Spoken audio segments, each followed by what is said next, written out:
From my experience, one tense or two tenses that are usually confused by many candidates are past perfect and present perfect.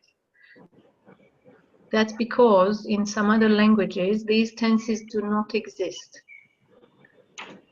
So you might need to revise those from a grammar book.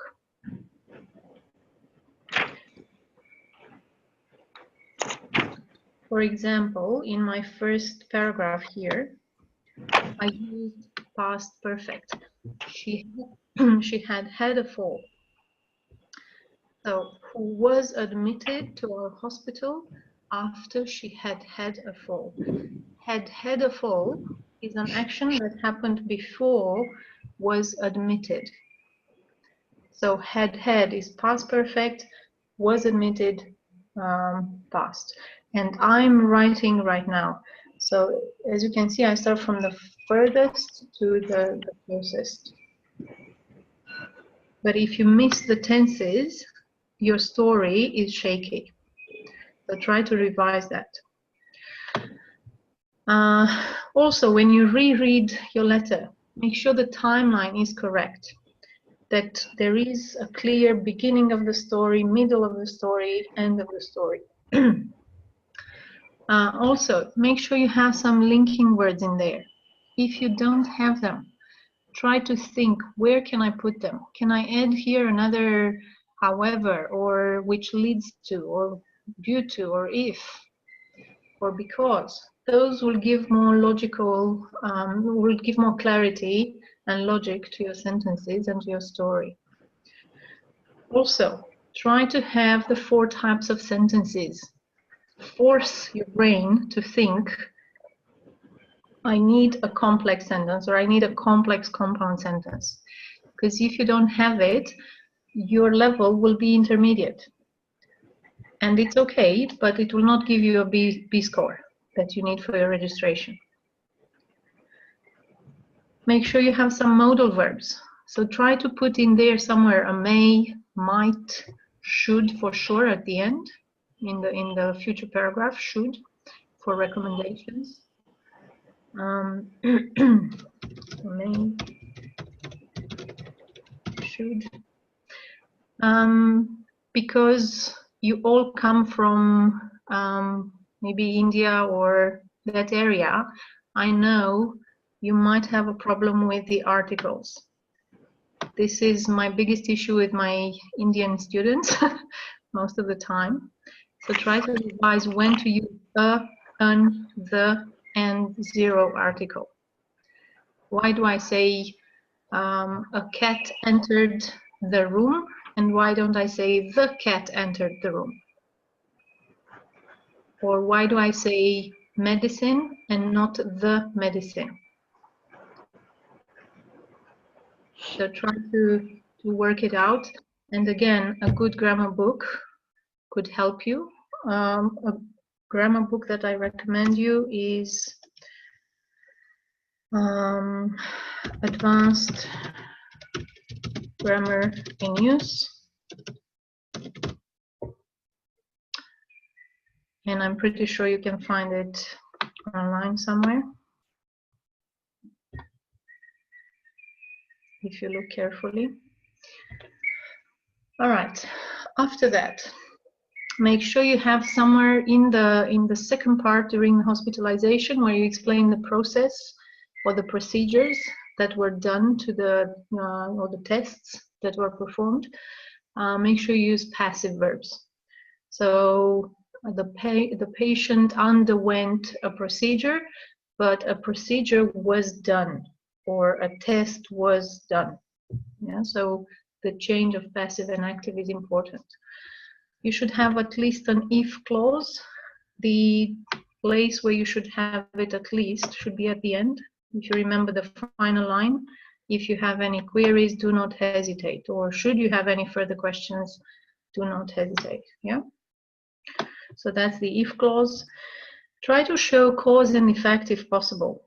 Due to, as a result, which led to. So these are good words to show cause and effect. As I was saying, at least a couple of relative clauses with who, where, which, that. And there was an example up here in the first paragraph. Mrs. Jones, who was admitted, or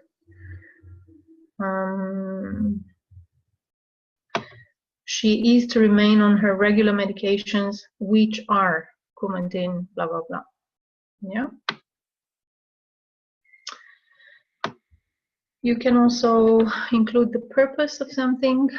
She may need to take these medications so that her condition is better, or something to show purpose. Our suggestion is to avoid abbreviations. You saw a few abbreviations in my letter, but these are related specifically to the quantities of the medication, like milligrams or milliliters, or the names of the medication. But otherwise, for example, you could have in the case notes this: what is WO?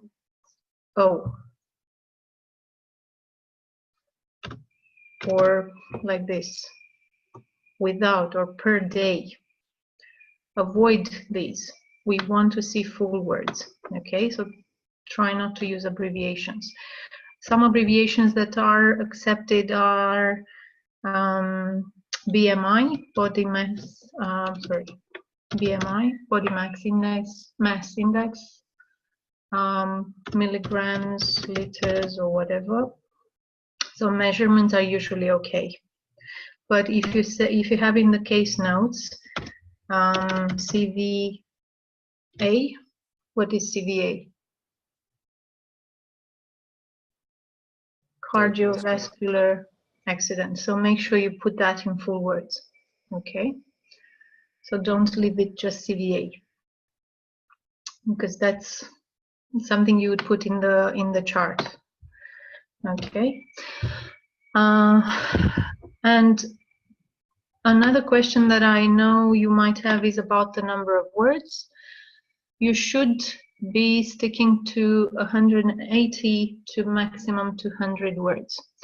But if you go above, that will not be a tragedy, because they are not going to start counting every little word. However, if you go to, let's say, to above 250, that means that you included irrelevant details. And for that, you lose points in the overall achievement. If you go below 160 words, that means you did not include enough details for the receiver to take good care of this patient. Therefore, you lose points in the task achievement. So it's not about the number of words itself, it's about why you include that information and what kind of information you include that makes the communication clear. Remember, the purpose of the letter is to communicate clearly. That's the final purpose of this piece of writing. So it's not anything else. That's why the number of words is relevant, but is not so relevant. In order for you to save time, when you practice writing at home, and I suggest you to write on a blank A4 paper, like this. So when you write on this kind of paper, try to see how many words you have on 2-3 lines, and then try to count. For example, if I have 10 words here, 8 words here, 11 words here, then try to count the number of lines, and that will give you, for example, an average of 9 words per line.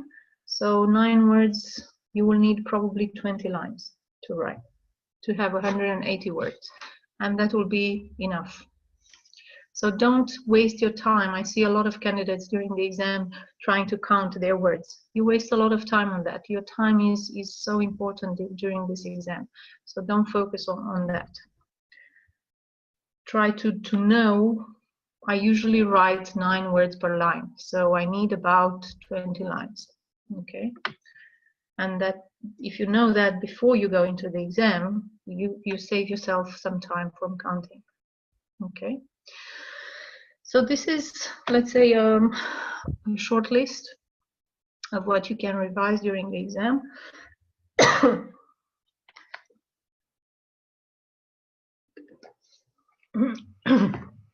And when you do your practice at home, try to use this list, because the more you see it in front of you, the more you remember it during the exam.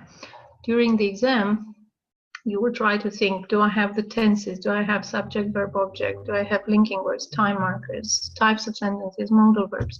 So you will have it already in your mind, and you can make corrections based on that. You don't need to write it down in the exam on your paper or in your notes, but try to have it in your mind so that you can cover as many of them as possible. Are there questions? Hi, this is Ramesh. I have a question. Do we have to mention all the disease aspect in a capital letter? All the what? All the disease in capital letter? No, definitely not. The only things that you need to use capital letters for are conditions like Parkinson's or Alzheimer's. Senile cataract. Those conditions were named after some people who are called Parkinson and Alzheimer's. Otherwise, you don't need capital letters. Also, you can use this for names of medication, like you have in my letter here, Coumadin. That's a name of the medicine, or the brand, let's say. So these are the only reasons why you should use capital letters. Yeah, thank you. Yeah.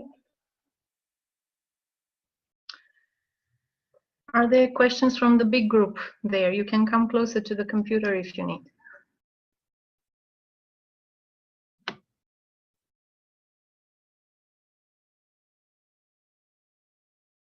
No? All right. Then what I would like to do now, in just a few minutes, I would like to send you or to show you a little sample letter by the OET, and let's analyze it a little bit.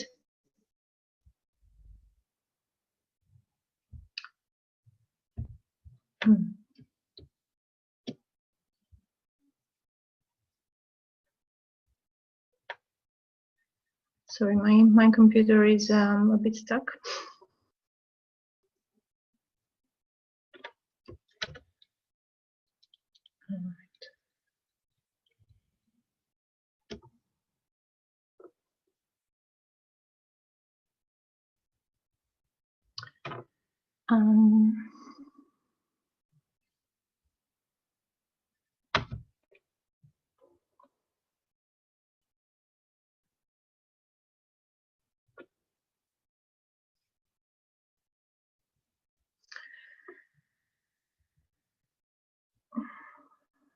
Oops.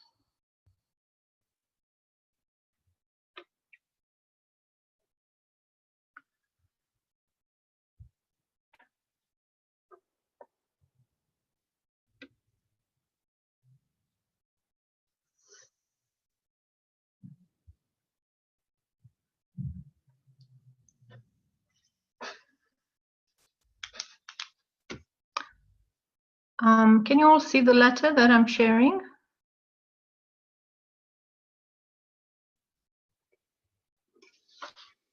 No, we cannot see anything. No? Okay. Something.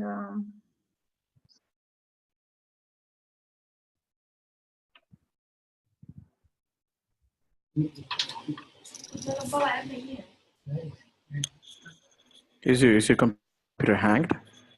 Yep. Can you see now? No, no, we cannot. Okay. Strange, because it says that it's sharing.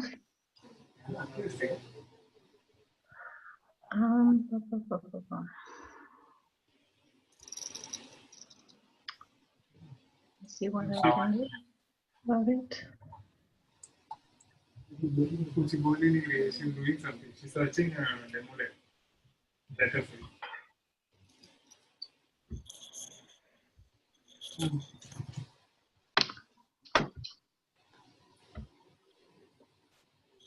What was your doubt there? I didn't understand. How about now? Yeah, we can see now. We can see now. Okay. Jeans, can you mute?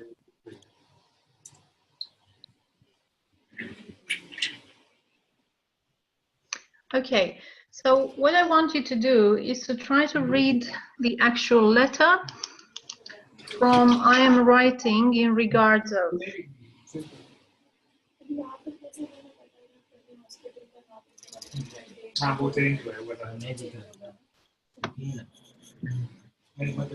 Is it better, literally? Can you enlarge a bit? That's what I did. If I enlarge it too much, it's not very clear anymore. Okay, I think that's quite visible. Okay. So what I want you to do is try to read the letter itself and try to identify the features that I highlighted during the presentation earlier. So first of all, try to see if you have the structure of the letter. Think about the introduction, the body, and the final, the past, present, future. Do you have them there? Can you scroll up a bit? We cannot see the one which is written in the top. From here, it should be. Okay, yeah. Okay, yeah, yeah. From I'm writing in regards to.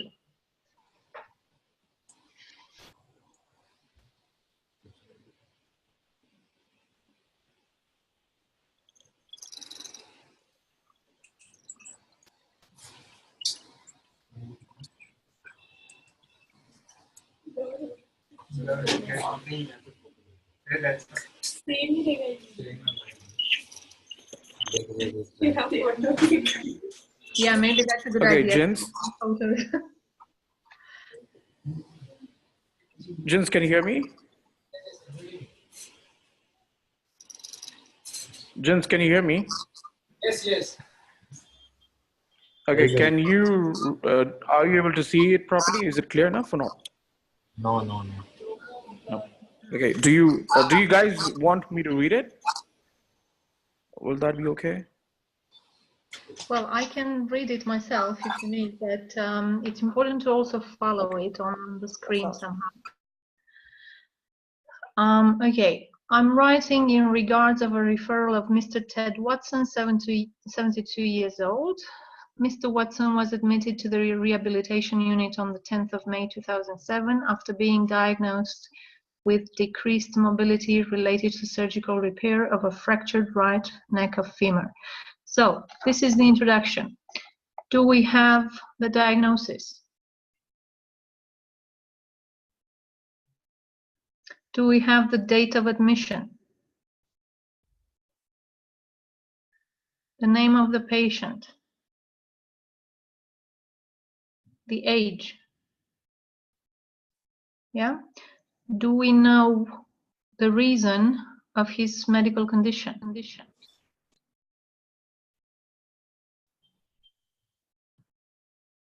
Not too many details about the reason, but we have the diagnosis. Yeah. So this is our first paragraph. Yeah. After that, during Mr. Watson's hospitalization, his medical progress have been slow due to a urinary tract infection causing a febrile episode and periods of confusion. The urinary tract infection was treated with trimethoprim, Urol, and paracetamol and is now fully resolved. So this second paragraph is about what? If you think of the first words, it says during Mr. Watson's hospitalization. Now, what you need to remember about this letter is that it's not a perfect letter, but it's a real letter written by a candidate. There are some mistakes. If you have seen them, then it's good. But let's focus on what is good in the letter rather than what mistakes this person has. So during the hospitalization, the medical progress has been slow, should have been instead of have been slow. So it is what happened from the beginning up to now, okay, during the hospitalization. So they moved to the present. The urinary tract infection was treated with, we have passive, we have the process of the treatment explained using a passive. It's just what I was telling you. Mr. Watson also developed a large arterial leg ulcer on his right ankle. You see, this is an important event. It's a different event during the hospitalization. And that's really well selected. This ulcer has been managed with the use of duoderm dressings changed on a weekly basis, and the ulcer had decreased in size. Here it's a bit of a problem. Instead of using has decreased in size, they used had decreased, which might make the story a little bit confusing. But otherwise, the event is important and is well explained. Okay, we move to the next paragraph. In regards of nursing management during Mr. Watson's hospitalization, he has required assistance with showering and dressing. He has a permanent indwelling catheter that requires changing every 6 weeks. So this is again part of the treatment in the hospital. Yeah. And they used some good linking words that are not totally accurate in regards to the nursing management, it should be, during the hospitalization. That requires, so we have relative clauses, complex clauses in there. Okay, when discharged, Mr. Watson, who is a widow, will return to living by himself in a ground floor unit. So when discharged, they move to the future, yeah, in the last part. Is it relevant that they included this information about he will be living by himself in a ground floor unit? Is it relevant to his condition? So his condition was fractured right neck of femur.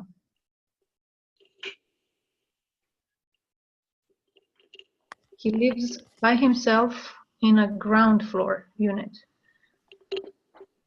That's helpful to know. He lives by himself. He might need some help because he can't move because of his fracture. Yeah. And he lives in a ground floor unit. That means that he might have easy access to his house. He doesn't need to climb stairs or anything, which is relevant to his condition. Yeah. He is ambulating independently with the help of a pickup frame, and all home aids needed is being installed by occupational therapists. Mr. Watson's daughter is very supportive, but a little worried about how her father will manage on return home. So again, some social details that are relevant to his condition, included, as you can see in the last part of the letter. Mr. Watson will be visited frequently by his daughter as well as local council home support, but will require visits by a community nurse for wound management, urinary catheter change, general hygiene, and ongoing monitoring and care. So this is the requirement from the nurse. It is also important to know, or the expression that I used in my letter was, it is also worth noting, so it's a synonym, that Mr. Watson has previously had an anaphylactic reaction to amoxicillin and penicillin.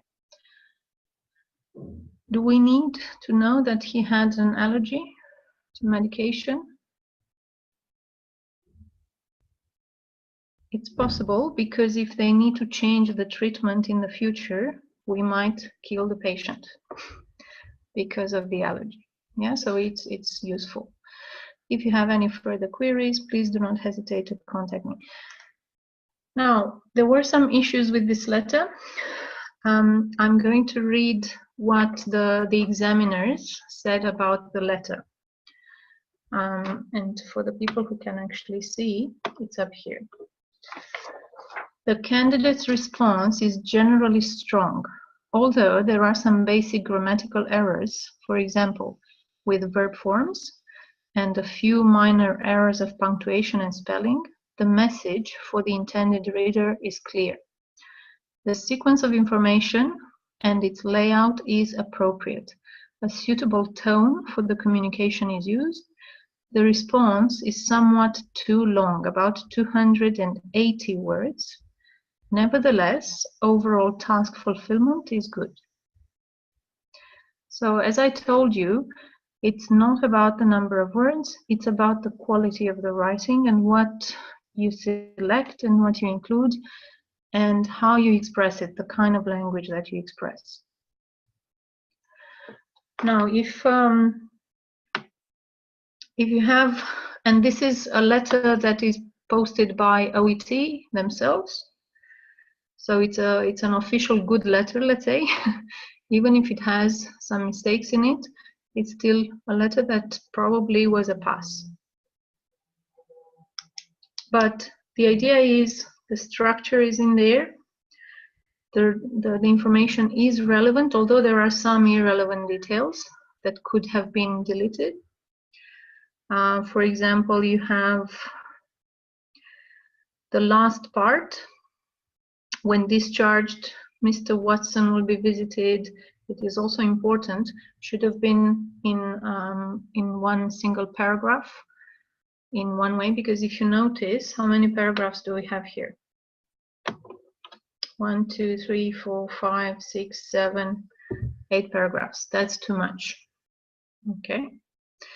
For example, Mr. Watson also developed a large arterial leg ulcer, and in regards of nursing management, they should have been all included in the middle paragraph during Mr. Watson's hospitalization, because they are all related to what happened in the hospital.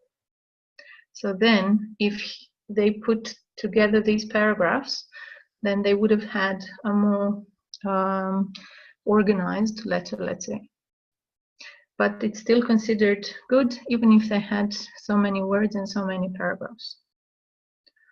So this, let's say, proves a little bit the points that I was making. If you look in more detail, you will see that there are some issues with the time, with the tenses here and there, not too many, because if there are too many problems with the grammar or with the tenses of the verbs, then the meaning is lost, and then they would have lost more points in the cohesion, or how logical the letter is, and also in the task achievement, like the selection of the information from the case notes and the presentation in the letter. But they probably didn't lose many points because it still makes sense. It's still a clear storyline, let's say. Any questions about this?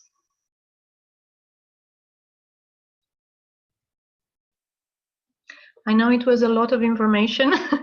I kept talking for 2 hours, and you probably received too much in one go. And I'm sorry that it wasn't more interactive. But I hope this gives you a little bit of, let's say, a few tips on how to improve the quality.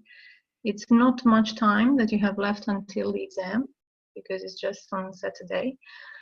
But if you have a chance, I would suggest you in the next days to take some case notes, at least 2, and to try to follow the techniques that I gave you, even if you take longer than 45 minutes to work with them. Try to give yourself some time to put in the letter the things that I mentioned and to practice, let's say, a better quality writing. If you haven't included until now these things in your writing when you wrote letters. That's my suggestion. Because the time is short, I would suggest you to write at least 1 letter a day in the next days, if possible. Because remember, it should take you maximum 1 hour overall when you practice. And also try to time yourself to work under the 45 minutes with planning, with writing, organizing your information, but also the language tips that I gave you, the list that I gave you, to try to to work through it.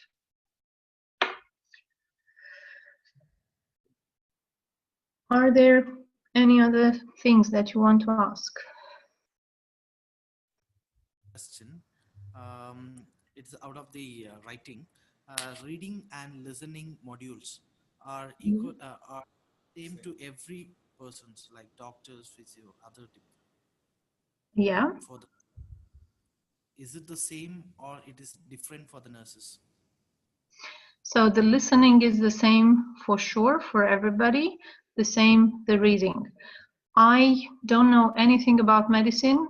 I haven't been in the hospital too many times in my life, but I would still be able to do this exam because it's more based on general medical knowledge.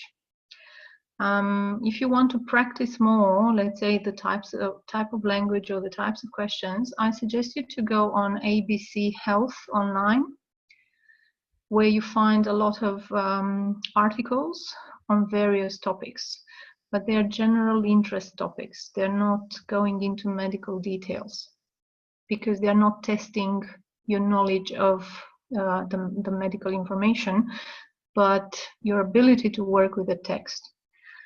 In the listening is more about how you take notes and how you, because it's again based on something that you encounter in your daily job.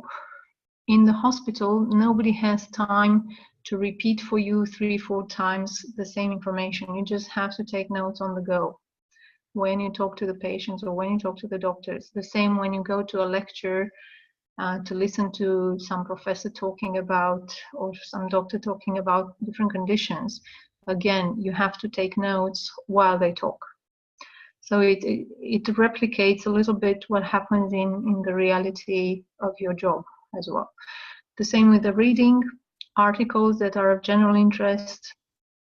As I said, I don't know much about medicine, and I'm not definitely a specialist in that, but I will still be able to do this exam with a bit of practice because I know the techniques of how to deal with a text. The other question is, suppose if we don't have relevant information, if we don't have much of the information in the case notes, how do we complete to 180 words? Everything you need to write the letter is in the case notes. Do not invent anything else. So all your writing should be based on what you have on the page with the case notes. But it's strange that you're asking this because most of the students and candidates are scared of having too many notes.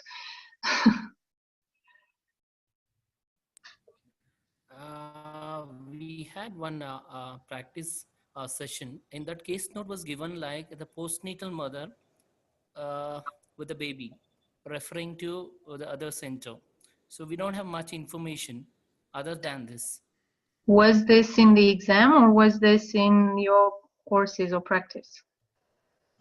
In the practice. Because remember, in the exam is created by the examiners. The practice cases are created by teachers or by professionals who put together some And that's something I usually do just for the sake of practicing, let's say, the structure or the language or so on, not for the sake of the medical history. But in the exam, I'm pretty sure you will have at least a page and a half of notes. This is a model from an exam, and you have first page, second page, and it's a lot of details. So that will definitely not be a problem, that you have too few details.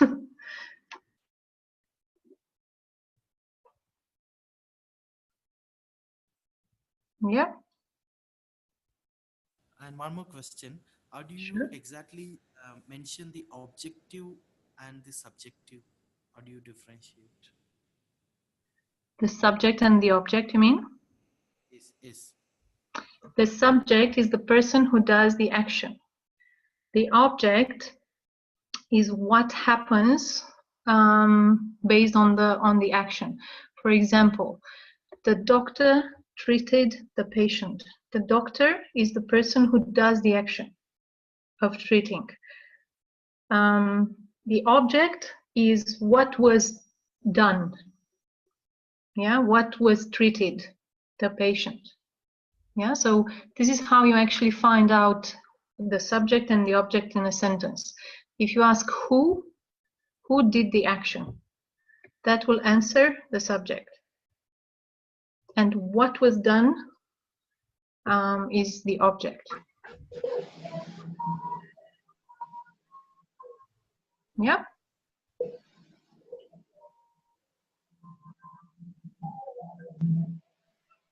Okay, fine. Anyone else with any doubts, please? This is George here. Any doubt, please do ask. If no doubt, then we are, I think Sylvia, it's done, right? We'll be ending our session now.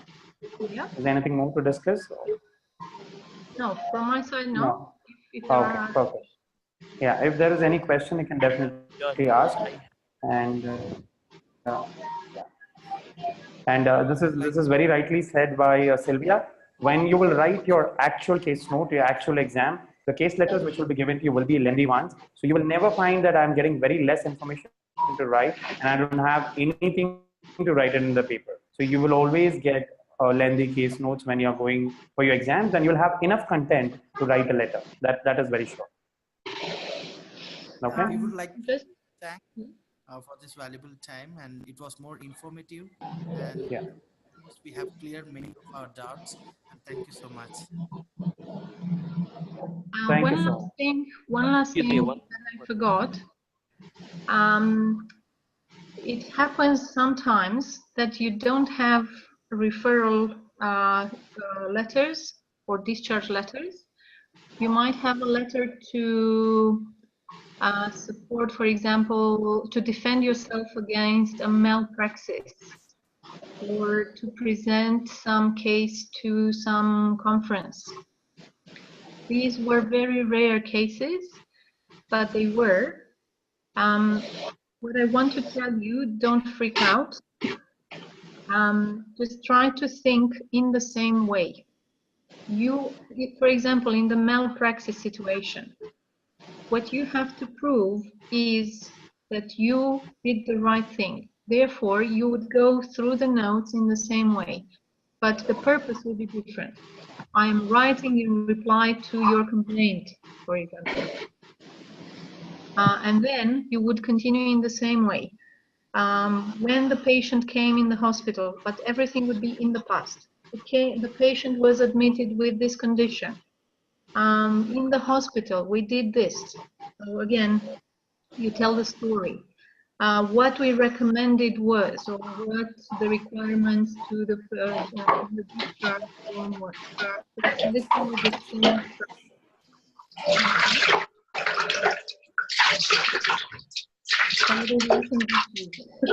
Somebody, can you please mute your audio? Someone, yes, audio is working still. Okay, fine. Hi, yeah. Hi, I have seen okay. one letter So where that is, hi, yeah. Yeah. Yeah, I've seen a letter where we have to write a letter to a school in creating awareness about a pandemic disease or epidemic disease. have we got such kind of scenarios before in exam? I haven't seen in the exam, but remember on the internet, there still circulates a lot of letters that were presented in the past, because this exam was created more than 10 years ago. And in the meantime, the examiners have improved the content and the style of writing, or the types of letters. So if we had old case scenarios, they might be outdated. The only ones that I have seen are referral, discharge, advice, malpractice or complaint, ethics, and reply to. These are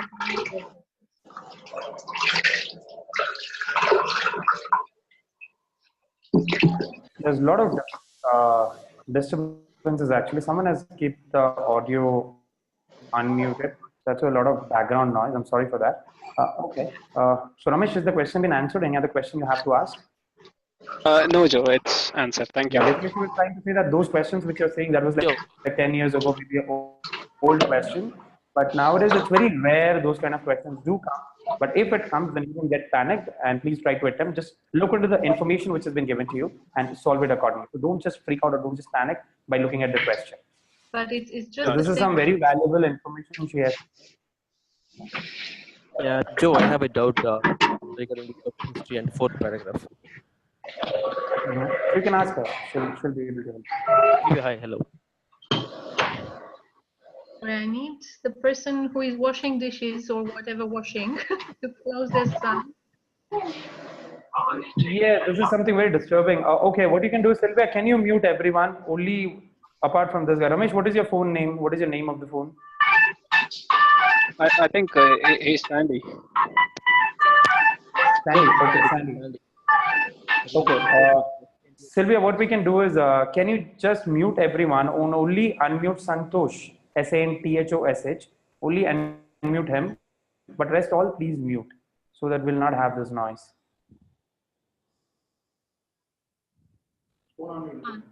Now it sounds okay, so you can ask me, Santosh. Perfect. Santosh, please ask. Okay. I have a doubt regarding the social history. What we were following is in the initial paragraph is primary diagnosis and the purpose of writing the letter. In the second paragraph, we were mentioning the medical history and the social history. So what you suggested us is like in the fourth paragraph to include the social history. Would it be fine if we are adding the social and medical history in the second paragraph and the future follow-ups in the fourth paragraph? If they are relevant and directly related to the details that you put in that particular paragraph. For example, if you look at my letter, can you still see my screen? Yeah, yep. I put here something that could be connected. For example, she may still feel in pain, however, she refuses to speak about it with the medical staff. I could also say, or with the family members. Or, so that's more related to a social situation. So if it's relevant, you can add it. But if you have more details, like you had in the case of Mr. Watson that I showed you earlier, there it was more important to mention the social details at the end because they were related to the future, to what the patient will have to deal with at home. That's why it was more relevant to put it at the end. But yeah, if you have some details, can I ask, are you a nurse or a doctor? Yeah, I'm a nurse.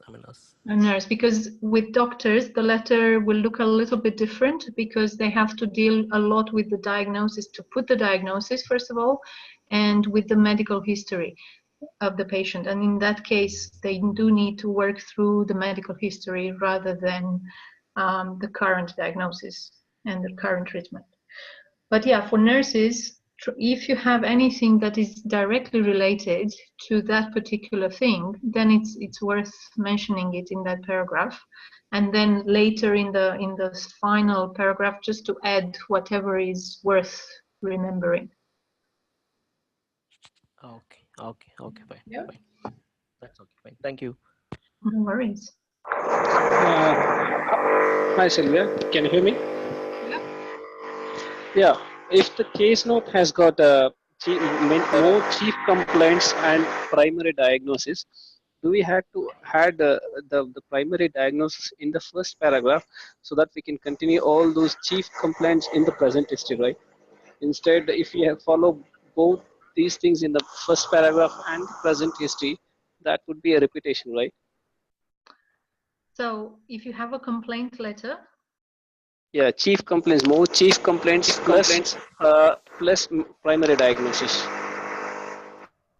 Okay, Sylvia, what it's trying to say is, like, if a letter comes wherein there is a primary diagnosis like pneumonia, and later on they have also added at the admission, patient had fever, chills, patient had headache, or patient with some primary things, the Yeah. additional complaints.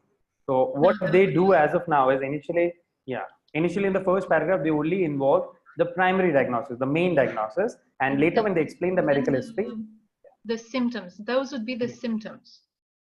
Yeah, the other exactly, details. the Like additional you ones. saw in my letter that I had. So she had a fall at home in which she struck her chin. So this is her primary condition, let's say.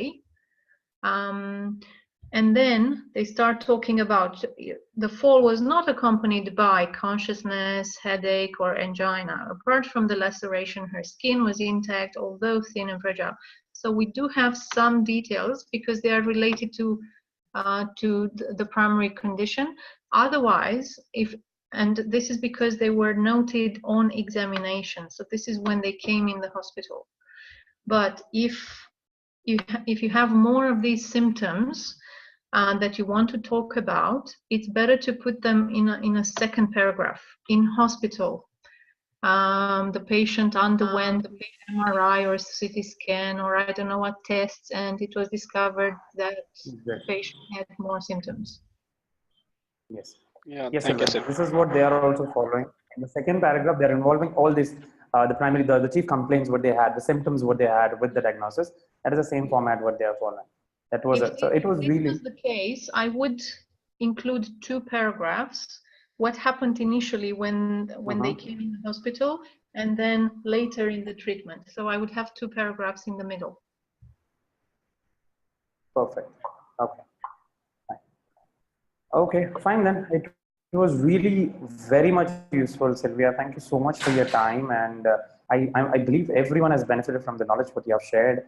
And the people who are going for the exams, it was really an enlightenment for them. Thank you so much for your time, the time what you're sparing. So I'll contact you soon after this session. I'll contact you and I'll give you the feedback about this. Thank you so much for your time. Thank you so much, Tia. So Thank you, I guys, believe and no one good has luck. any doubt. Thank you, sir. I'll stop sharing. Thank you. You're Bye. welcome. We are the only institute in India who have the flexibility to maintain your time schedule according to your work profile without hampering your work or study profile. So avail this benefit and join British Academy to get your dream score